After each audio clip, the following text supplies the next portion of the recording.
Hi friends, வாங்க இன்றைக்கி ஈஸியான ஒரு பீட்ரூட் உருண்டை குழம்பு தாங்க வச்சுருக்கேன். பாருங்கள், நல்லா கொதிச்சிட்ருக்கு.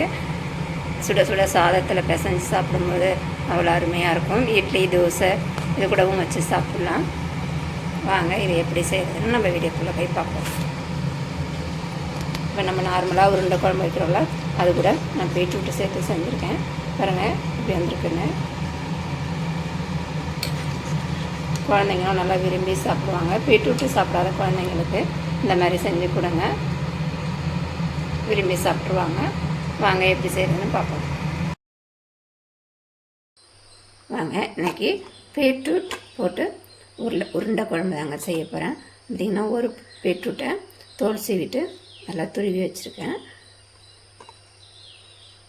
அடுத்தது பார்த்திங்கன்னா கடலைப்பருப்பு ஒரு 2 மணி நேரம் ஊற வச்சுருக்கேன். ஊற வச்சுட்டு தண்ணியை இருத்துட்டு வச்சுருக்கேன். இப்போ இதை நம்ம அரைச்சிக்கலாம். இது பார்த்திங்கன்னா நம்மளுக்கு இதோட தண்ணி நிறையா இருக்கும் இல்லையா, இது கொஞ்சம் கடாயில் போட்டு தண்ணியை மட்டும் நல்லா வதக்கி எடுத்துக்கலாம்.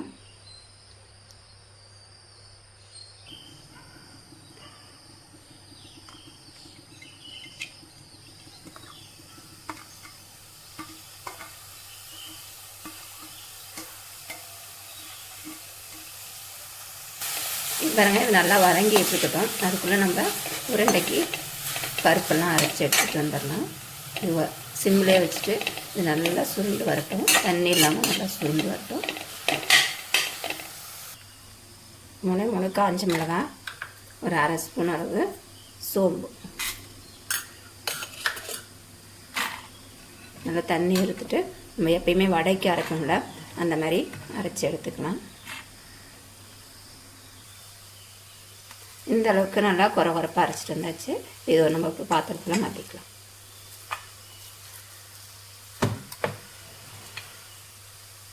இப்போ நம்ம எல்லாம் ஊற வச்ச பருப்பு எல்லாத்தையும் அரைச்சாச்சு. கருவேப்பிலை குட்டி குட்டியாக கட் பண்ணி வச்சுருக்கேன். இஞ்சி, பூண்டை தட்டி வச்சுருக்கேங்க. பார்த்திங்கன்னா வெங்காயம் எல்லாத்தையுமே இது கூட சேர்த்துக்கணும்.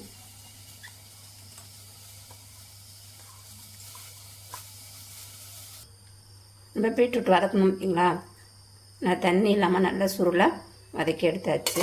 இப்போ இதையும் இது கூட சேர்த்துக்கலாம்.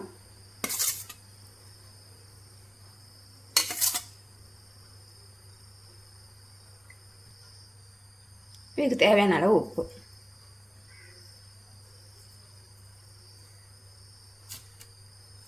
இதை நல்லா கலந்து எடுத்துக்கலாம்.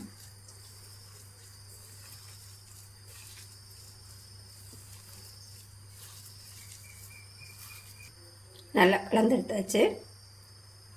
இந்த அளவுக்கு உருண்டை பிடிச்சிக்கலாம்.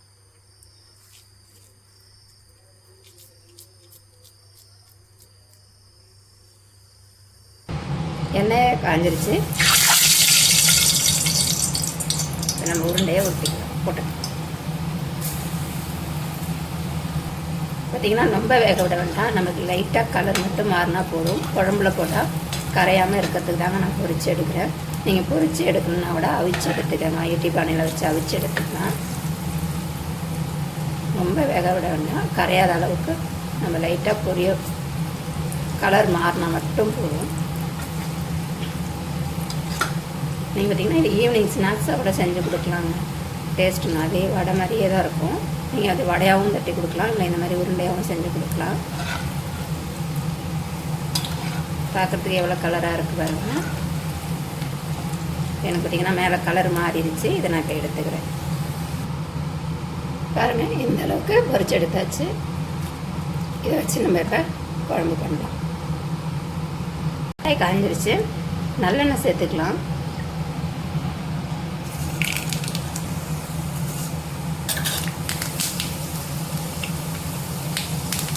வெங்காயம் சேர்த்துக்கலாம். கடுகு, வெந்தயம்,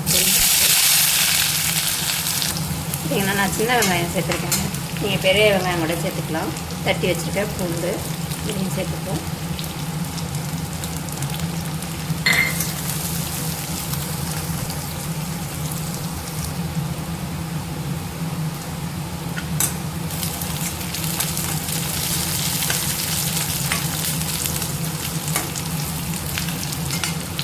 வெங்காயம் நல்லா வதங்கிருச்சு. நான் இப்போ 2 தக்காளியை சேர்த்துக்கலாம்.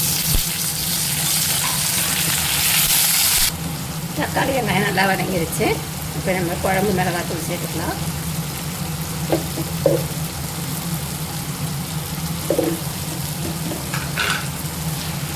காரத்துக்கு தகுந்த மாதிரி நான் வீட்டு மிளகாத்தூள் தான் சேர்த்துருக்கேன்.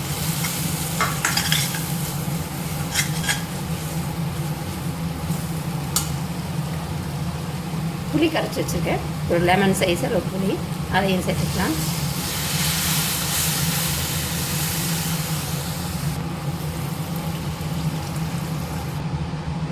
கல் உப்பு சேர்த்துக்கலாம்.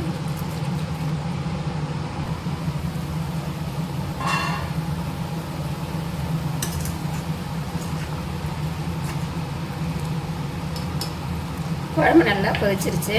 நம்ம இப்போ ரெடி பண்ணி வச்சுருக்கேன் உருண்டையை இதாக போட்டு சேர்த்துக்கலாம்.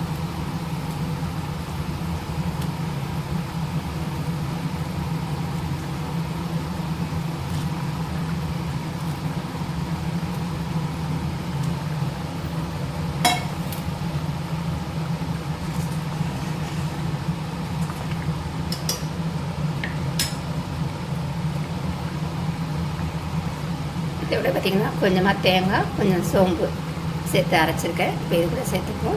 குழம்பு கொஞ்சம் தண்ணியாகவே வச்சுக்கோங்க. ஏன்னா உருண்டை போடும்போது நம்மளுக்கு உருண்டை நல்லா குழம்ப நல்லா சுண்டிக்கும். அதனால் குழம்பு கொஞ்சம் தண்ணியாகவே இருக்கட்டும். பாருங்க, நல்லா குழம்பு நல்லா கொதிச்சிருச்சு.